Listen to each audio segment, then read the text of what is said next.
Hi everyone, it's Adam here from CaddPro with another Engineering Productivity Pack video. This time around I'm showing our new cross-section tool.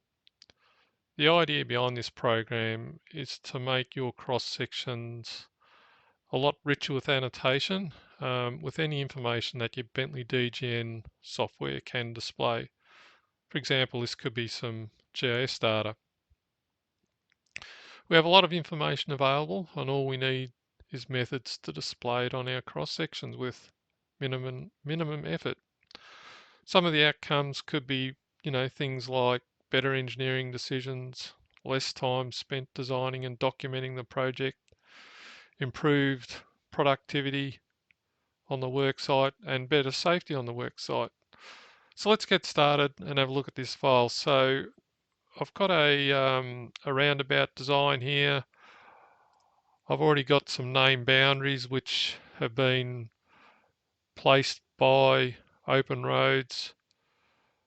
I've got some DWG data down here.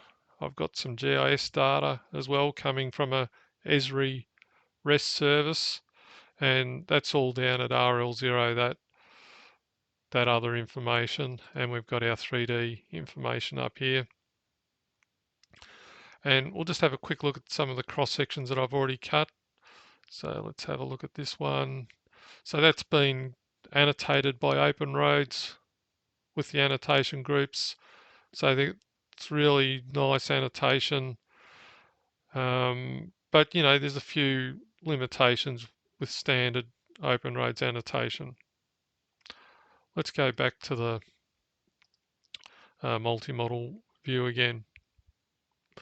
So let's annotate some information on the cross sections. So over here we've got the program already loaded.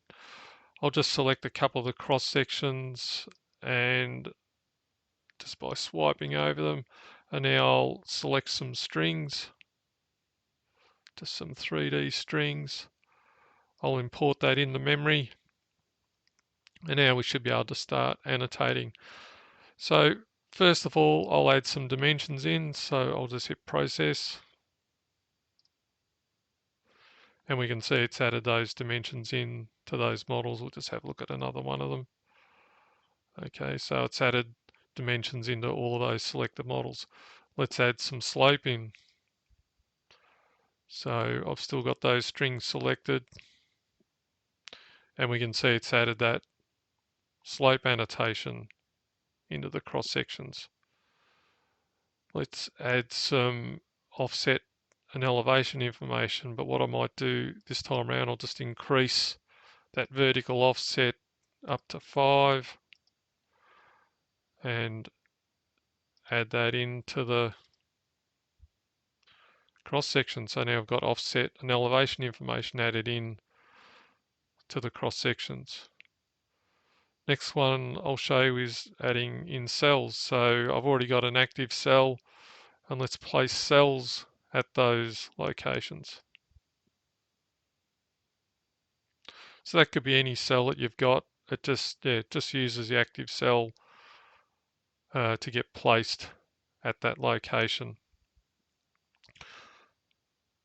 So the next one I'll show you is just the labels command, and this time I'll increase that height. I'll just bump it up to 7.5, and we'll add a label in. I'll add in an attribute, so I'll look at the attributes tab and I'll add in the level name.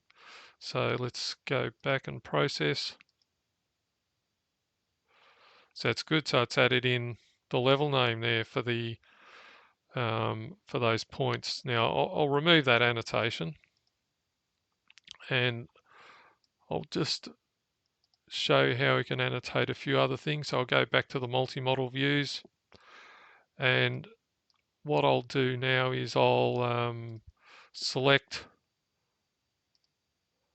some different information. So I'll clear that from memory first, and I'll just select our AutoCAD strings here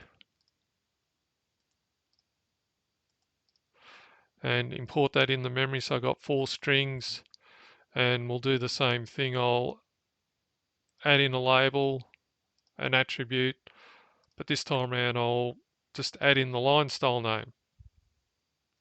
Go back to processing.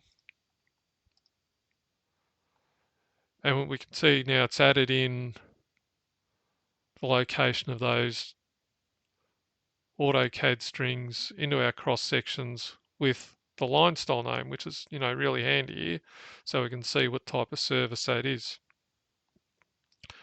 I'll remove that annotation once again